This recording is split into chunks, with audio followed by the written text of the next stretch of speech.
How to transfer your posts and notes to Google Docs on Facebook Lite. Hello guys, in today's video I'm gonna show you how to transfer your notes and posts to Google Docs on Facebook Lite. First thing, go to Facebook Lite,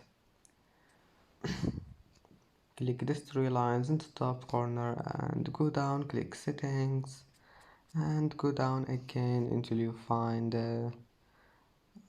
this one, transfer copy of your information, and then click next. And here you will find Google Docs, click on it and then just click next, and now connect your Facebook with Google Docs. And that's it for today's video. If you like this video, please don't forget like and don't forget subscribe, and thank you for watching this video until the end, and see you in the next video.